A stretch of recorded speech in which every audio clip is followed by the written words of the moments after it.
C'est bien. C'est du l'artiste. Vous êtes un bon négociateur. Ah ouais. Gros sens. Gros sens. Gros sens. Vous m'attendez comme on dit. Alors donc, celui qui sort, Que c'est plus comme il est inédit. Oh. Et ce qui est intéressant, c'est qu'il a été fait juste avant le premier magasin. Ah oui. Et nous, on avait écrit un personnage, ça fait Tangueret. Et donc, voilà, celui-là est inédit, et puis maintenant que Johan est mort, je continue tout ça.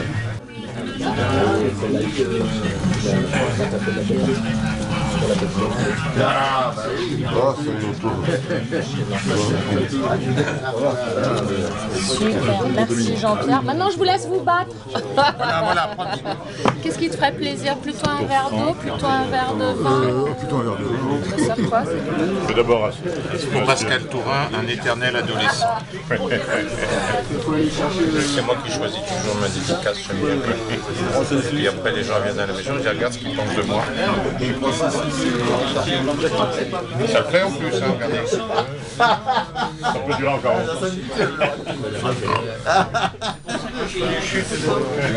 il a marqué. Ah si, là, il a marqué la date. Oui, c'est ça. Une idée de moi à trouver. Il n'y a pas une date d'édition. Ah, il n'y a pas. Peut-être que si je m'étais consacré à plein temps à écrire, faire de vrais livres, à faire des films, peut-être que je serais. Enfin, j'aurais fait une carrière. J'ai choisi de continuer d'écrire sur ces domaines que j'aimais. J'avais envie de faire connaître des gens qui étaient injustement inconnus, de réhabiliter des gens qui étaient oubliés, qui étaient méprisés, et effectivement de servir de passeur. C'est un mot qui me convient tout à fait bien. Je me sens beaucoup plus un passeur qu'un critique ou même qu'un historien. J'aime des choses, j'ai envie de les partager, de les faire connaître, de tirer des mots. Mais sans jamais aucune hiérarchie culturelle, c'est-à-dire que tu mets aussi la même intensité dans une critique que dans un roman personnel. Oui, ce fait que j'aime écrire, que je crois avoir un petit talent, et que je ne vois aucune raison de ne pas mettre ce talent au service des gens dont je parle, avec la même intensité que lorsque je fais des œuvres beaucoup plus personnelles. Je crois qu'on peut me reprocher beaucoup de choses, d'avoir mauvais goût, de déconner, de délirer, de ce qu'on voudra, mais il y a un reproche que je nie à quiconque le droit de me faire, c'est de manquer d'intensité. Lorsque j'aime, j'aime. Et lorsque je n'aime pas, je conchis. Mon petit apport a été la formule crève salope. Pas la structure.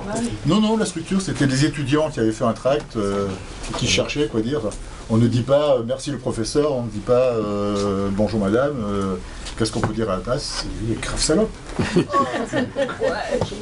Et c'est passé à la postérité. Et tu avais aussi un peu avant encore organisé le festival, la première projection publique de films underground en France. Ouais, la première projection publique de films underground en France au Festival de Cinéma en 65-6. Vers là. J'ai les catalogues. Que l'on peut écouter d'ailleurs, Yves-Marie les a mis en ligne, donc soit par le site de hors-circuit.com, vous allez sur la page Muguette et vous aurez le lien qui renvoie sur son site, et sinon le tien directement c'est pour l'écouter. Bon bah alors hors-circuit.com ou Yves-Marie Maïf, voilà. Mais il faut l'écouter, c'est assez simple. On trouve aussi sur internet une émission de France Culture que Yves-Marie m'avait consacrée. Et dont le titre est évocateur et vise singulièrement juste, il s'appelait De la pisse dans le bénitier. C'est un peu ce qu'est Muguette, d'ailleurs, de la pisse dans le bénitier. Et avant d'en venir à Muguette, parce qu'il y a un article qui est paru dans Culture au point, en fait, très élogieux sur Muguette, et il dit que c'est la matrice des romans à venir, mais ça me paraît aussi on voit ton parcours d'avant ou tes passions d'avant se transparaissent dans ce livre-là aussi. Il y a d'autres allusions à Renaud, il y a... C'est assez étonnant, mais ça a plus fonctionné. difficile maintenant dans les usines. Et Graffiti est le film le moins cher de l'histoire du cinéma. Ce sont des grattages assez agressifs, tout à fait obscènes, assez obscènes, tout à fait obscènes, et radicalement scatologiques, sur des bouts de pellicule récupérés ça et là. Ouais. Et des insultes aux spectateurs, des animations pornographiques, des choses évidentes. Avec quelques amis, chaque fois qu'on se voyait, je lisais les pages que je venais d'écrire d'un roman porno et très très sale, que j'écrivais uniquement pour leur amusement et celui de leur compagne de l'époque. Et alors c'était vraiment pour s'amuser, on riait beaucoup. Souvent je riais tellement que je devais interrompre ma lecture. Et puis quand il était parti, je reprenais la plume et j'écrivais la suite. Et ça a duré comme ça pendant quelques mois, ou du moins quelques semaines. Et ce n'était pas du tout destiné à être édité, c'était écrit à la main, il n'y avait pas de copie, il n'y avait pas de double. Ça les amusait très fort, alors ils en ont parlé à leurs propres amis, ça s'est mis à circuler comme ça, mais c'était le manuscrit original qui circulait de façon invraisemblable. Il ne s'est pas perdu, il a toujours été restitué. Ou alors c'est parce que vraiment les gens détestaient qu'il Mais eux aimaient beaucoup ça et m'ont dit il faut que tu faut trouver un éditeur, il faut sortir ça. Il y a plein d'éditeurs qui veulent voir de ça, c'est un peu trop spécial. Si, je suis sûr qu'il va pouvoir trouver. Alors, je me suis mis en chaise d'un éditeur, je n'ai pas vu beaucoup, mais je suis allé voir une dame qui s'appelait Dominique Leroy, qui avait une maison d'édition, une maison d'édition spécialisée dans le bondage et le sadomasochisme, avec des livres, notamment des livres d'images, où l'on découpait les petites filles en rondelles après les avoir fourrées par tous les trous. Je me suis dit, bon, elle va pas être effrayée par ce roman maintenant délirant, déconnant. Je l'ai filé et 8 jours après, il me l'a rendu en me disant « Monsieur, j'édite des écrivains, pas des lames manteaux. » C'était bien parti. Et puis quelques années plus tard, ça j'ai remis dans un tiroir, et ça a dormi là. Et quelques années plus tard,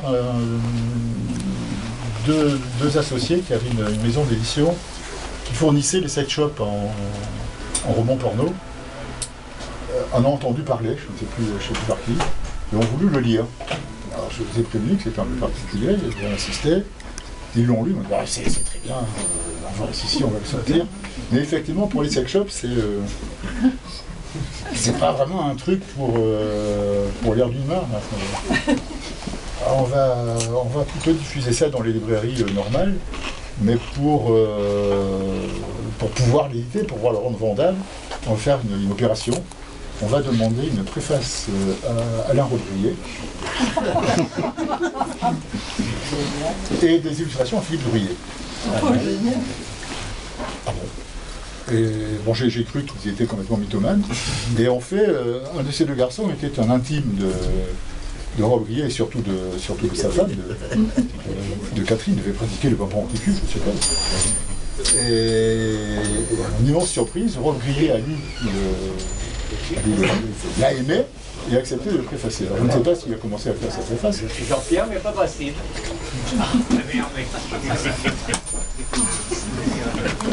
Ils ont eu des grosses difficultés de trésorerie.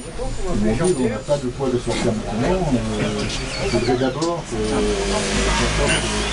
un livre qui passe-partout. Tu ne peux pas nous le faire hein.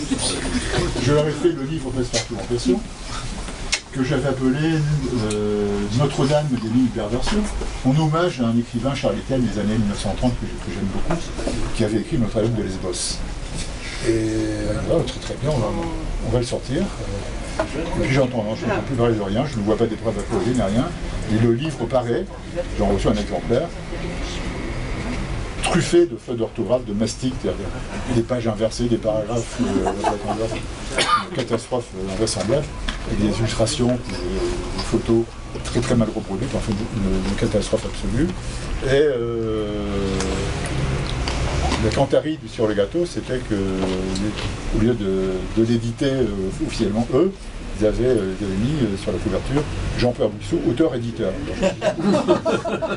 J'étais pas vraiment content. Toi qui as payé. Alors non, j'étais payé, même plutôt pas mal payé, mais ils ont fait faillite, ils sont partis. Je n'ai plus jamais eu de nouvelles. Je sais simplement, j'ai su par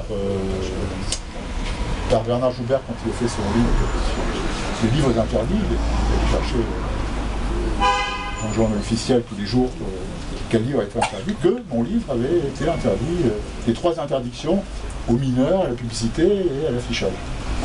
C'est bien. Enfin, Muguette est reparti dormir. Je n'ai pas lu l'introduction capable de Rob Brier s'il l'a écrite. Je n'ai jamais osé demander à Philippe Brier s'il avait vraiment été contacté pour faire la présentation. Et enfin, c'est reparti dormir dans un tiroir jusqu'à ce que jusqu'à ce que mes amis de la Musardine me disent t'as pas des trucs rigolos Si, ouais. C'est très particulier. Ils l'ont lu et ils ont suffisamment aimé, en tout cas pour l'éditer. Ils ont donné une seconde vie, une seconde jeunesse à ma chère petite Muguette, qui ça fait combien 40... 38 ans. Non, 71. Ah, plus 20, ça fait 40 combien 71. 45. Alors, qui dit mieux? Jean-Pierre. Mais elle a gardé toute sa fraîcheur. Jean-Pierre, il faut donner un aperçu de ta prose. Ben vas-y. Oui. D'un racisme et d'une misogynie absolument délirant que le... Je croyais que tu allais dire réjouissant. Les marchands d'esclaves étaient forcément juifs, ah bah oui, évidemment. les Arabes sont tous forcément pédés, et ainsi de suite, et les femmes n'ont qu'à fermer leur gueule et à se faire foutre. Mais tout ça est au second degré. Je pense que c'est perceptible en lisant le livre et que c'est son ambiguïté. Et oui, non, la dernière question, c'était par rapport à... Il y a un livre que tu as écrit après, qui s'appelle Les Clistères de Paris, que je trouve assez proche. Les Clistères de Paris, oui, c'est un remake un peu plus soft de Muguette, mais ça y fait penser, c'est aussi une histoire d'orphelines. J'aime beaucoup les orphelines, comme Jean Rollin avec qui j'ai beaucoup travaillé, mais adorait les orphelines. Mais lui, c'était les orphelines aveugles en général, comme dans le roman de Henry, les miennes voient. Il y a un clister à la vérole dedans. Un clister à... Chargé de code de quoi? Ah oui, non, juste... Ah,